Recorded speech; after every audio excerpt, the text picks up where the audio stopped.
So there's this mass shooting in Maine, the safest state, and it's making just all this news, right? What do people do? Oh, we need to limit their freedoms. If only they had a 72-hour waiting period to buy a gun. Like, people don't realize, like, when you've made up your mind to go and kill somebody, that's what you're gonna fucking do, and you're gonna find a way to do it. But see, me, if somebody, sure, guns give you an ability to touch something far away, right? It's harder to run around with, say, a sword or something. But for the most part, people who are going to go around and kill a bunch of people with a sword, do you think they're going to run into a crowd? No, they're going to get smart about it. They're going to become more sneaky. What guns do is they're very loud, for one thing. So when somebody's shooting, people know that there's a threat, and you know where that threat is coming from. You're not solving the problem of why people want to murder one another. You're never going to figure that out because, you've basically just removed philosophy from all education. So it's just like you can't even talk to people about philosophy anymore to help them grasp critical thinking. That it's just, what are people who want to kill going to do? And so then you have this result that now it seems that any free state is being pressured to enact more controlling policies to limit freedoms of genuine, decent people simply because of a few bad people. Are those people just as bad as the killers? I mean, when you start taking away an ability for somebody to protect themselves, to maintain a safe structure by their own choosing, then, it's the same thing as, like I always say, if you're an officer or something and you have the ability to pull the trigger of a gun in the name of justice, then your offspring are going to have the potential to do it in the name of whatever else they see as justice. And justice is, it's like a personal bias sort of thing. And so these people that are just jumping on this bandwagon to reduce freedoms, I'm wondering, like, why aren't we, what happened to like the persecution of treason? Whatever happened to that? Like, where are I mean, these people are wanting to remove the Constitution. That is treason. And where are the punishments for that? Why aren't these people being punished? And if you do that, what do you think they're going to do? They're going to complain that their freedom of speech is being taken away. So all we have to do is go to all these people who are anti-constitutional fucking irate nutbags who just see themselves as success. Because I've talked about this, I think, in another video. I don't know if I uploaded it, but like when people, for instance, in this concept, argue about, like, go get a job. Well, you're telling somebody based on your own success. So you are in a niche, and your niche cannot be occupied. So your success, that isn't going to equate to everybody else. You come around, and then you're emphasizing this niche hypocrisy that now everybody needs to follow that. Well, it's the same thing with this idea of safety. That people think that guns simply make things more dangerous. Now, guns themselves, yes, if you don't know how to use one, can be dangerous. Very, obviously.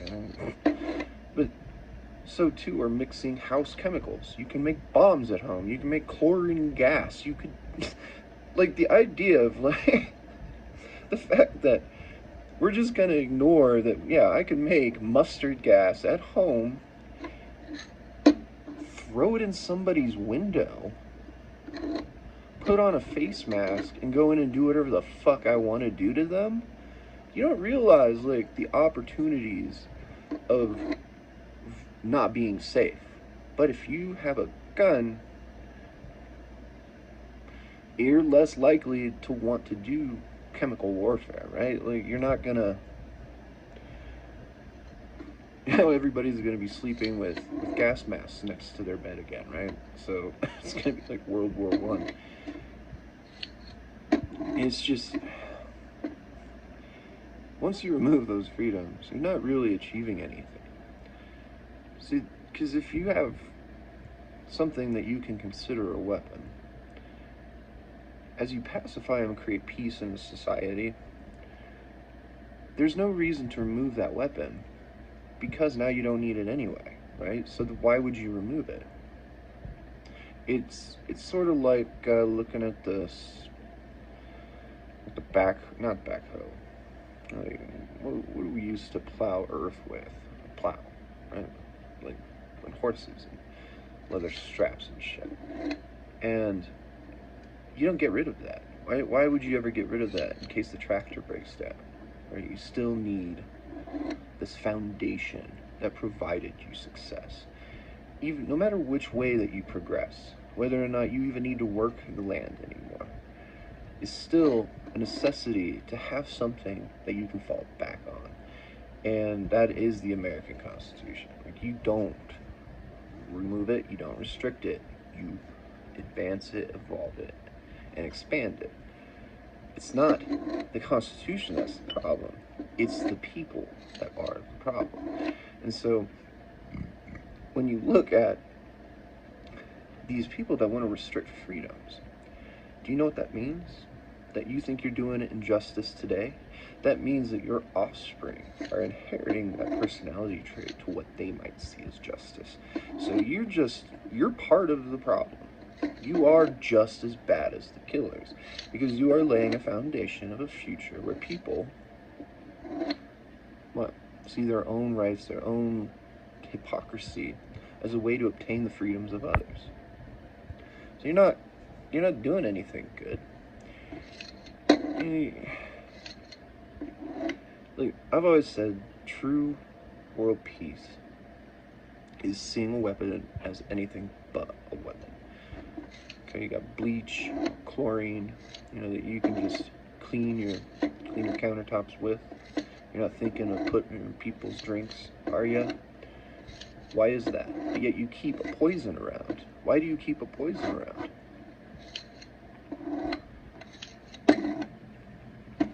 Many other things. You can kill anybody with anything, right? Like, how many broken bottles you see in movies? Like, somebody breaks a bottle. I'm gonna go stab this guy with this broken bottle.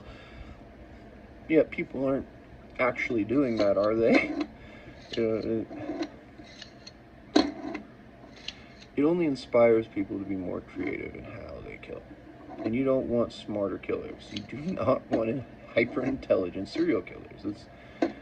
We're just creating a foundation for them of very intelligent serial killers, where it looks so silly. I need to trim this, huh? But when people, like I said, like, you wouldn't just run at a crowd with a sword, would you? You're gonna think about how you can prolong the ability to run around with that sword if you want to start murdering people. And that's where things are going to go back to, is just more creative, more clever, more intuitive murderers. And then there's still going to be mass killings. But then we're going to what? I'm going to say, oh, now you need cameras everywhere. Everywhere. And what does that do? That sets you up for anybody to obtain the position of power, to have the ability to watch you 24/7 and know when you are vulnerable. So now you're laying a foundation for a government to have the potential to be the most lucrative serial killer in all of history. So yeah, don't be fucking naive, all right?